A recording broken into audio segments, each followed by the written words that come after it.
Greetings, ladies and gentlemen. My name is Israel Waikerubogo, and today I introduce to you Mr. Isaac Christopher Lobogo. Basically, we're going to have a discussion. Let me just start with an introduction. The crucible of our digital age humanity. We find ourselves at the crossroad in terms of grappling with, the challenges, the profound implications of how technology progresses on the age that we have today. We of the older generation versus the younger generation. So today, my debate or our debate is going to be escapulated around that ideology. So I would like to introduce Israel Waikerubogo from King's College Budo and myself from the Suigeneris. We're going to have a small debate in terms of trying to comprehend how technology has rubs on the older generation to the newer generation. And in light of that, I will be asking a few questions, and Israel will be giving us some answers in respect to some of those questions. So prepare yourself for a wonderful discussion as we begin to harmonize in terms of contemplating what we call the harmony of technological development. So in my lifetime, first of all, I would like to understand in terms of appreciating that we've had a face-to-face interaction in terms of technology and how technology has actually disrupted the kind of older generation, the likes of us. And I would like you, Israel, to give me a response in terms of what your response would be in terms of that particular contextualization. Do you think that technology is something that is good for the old or for the young? What's your response? My response to this question is, while I respect the traditions of the past, we cannot ignore the immense benefits that technology brings to our lives. It has revolutionized the communication, education, and healthcare, and countless other fields. Through technology, we can connect with people from all corners of the globe, access a wealth of information instantly, as well as innovate solutions to complex problems. Embracing technology doesn't mean abandoning the tradition. It simply means evolving and adapting to the demands of a rapidly changing world. Excellent. And the question is, at what cost? We are sacrificing in privacy, for example. Don't you think that that is having a significant impact on the generation of today in terms of the erosion of privacy through, for example, evasive surveillance in terms of our society? Don't we need to, prioritize human connectivity over digital disruption, for example? I agree that there are challenges associated with technology, but instead of demonizing it, we should focus on mitigating its negative effects while harnessing its potential for good. We can implement measures, for example, to regulate technology, promote digital literacy, and foster responsible online behavior.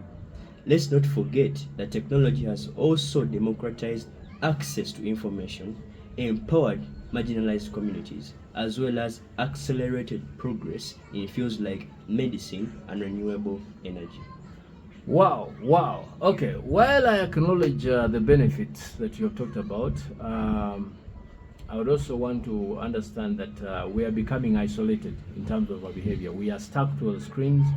We are stuck to our faces, to WhatsApp, call it. Are we not forsaking, the essence of our humanity in the pursuit of technology advancement? Are we not having a challenge? Isn't that becoming a problem?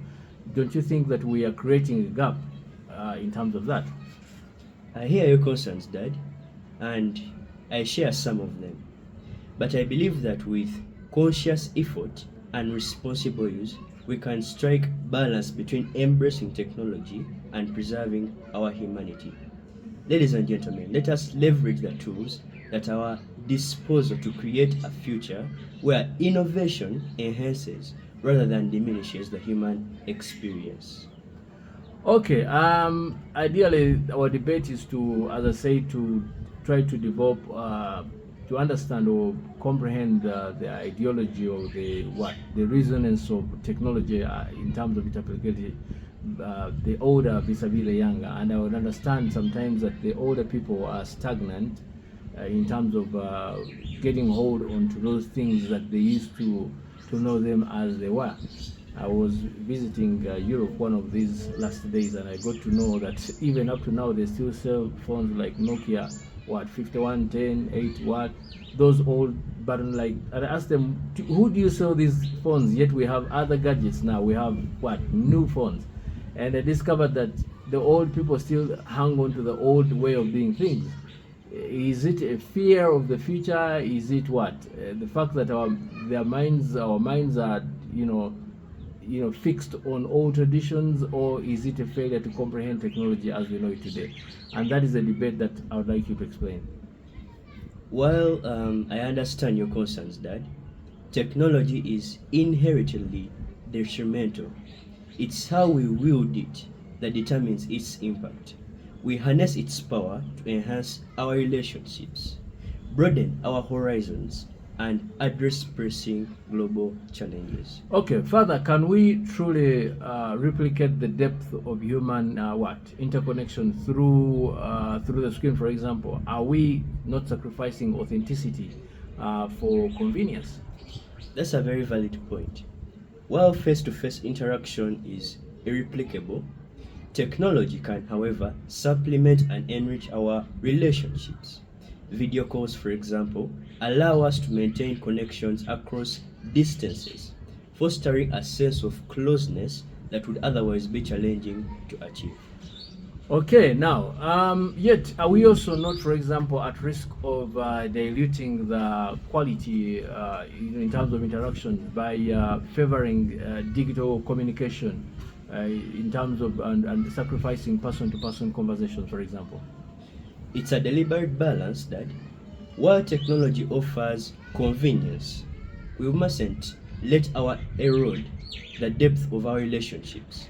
Let's strive for a harmonious integration of technology and tradition, where we leverage digital tools to enhance rather than replace the essence of human connection.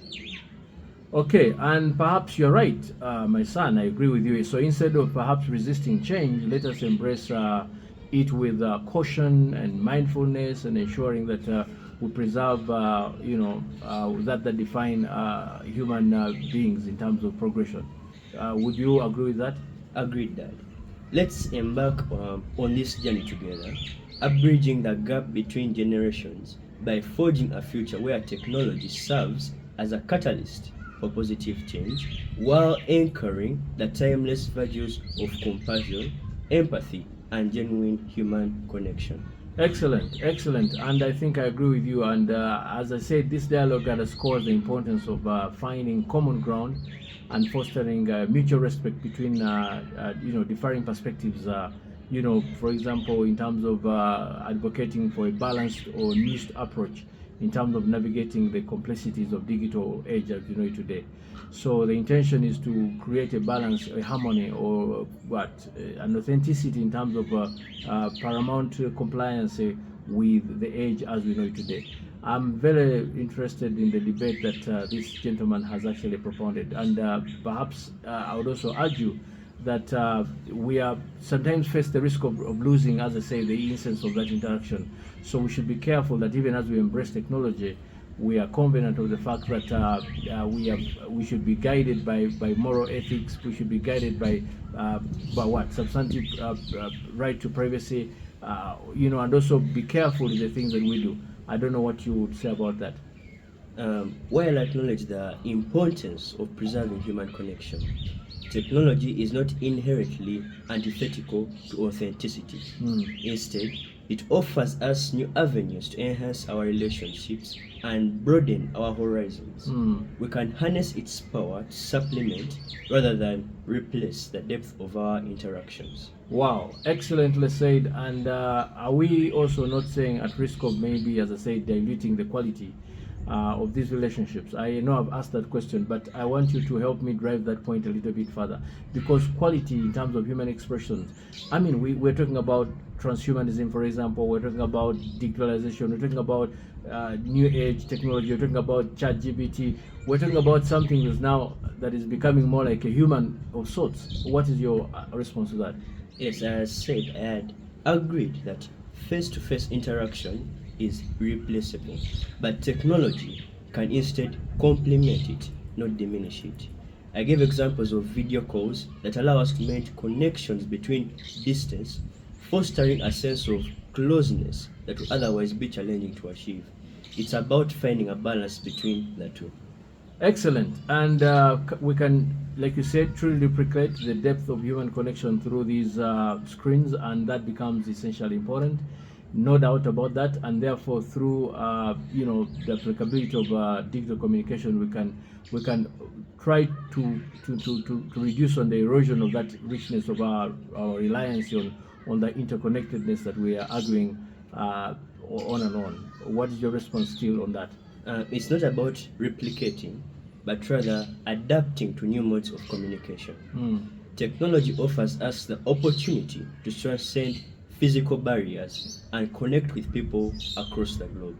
While it may not fully replicate face-to-face interaction, it can still foster meaningful connections and bridge dividends. Okay, perhaps you're right, and in acknowledging that the potential for technology and also in terms of the precision is important, but caution should be applied, and I think let's ensure that that's aligned with the values that preserve the essence of human connection.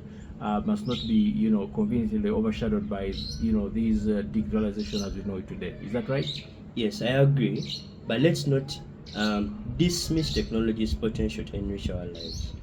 By embracing it thoughtfully and mindfully, we can harness its power to strengthen our relationships as well as expand our understanding of the world.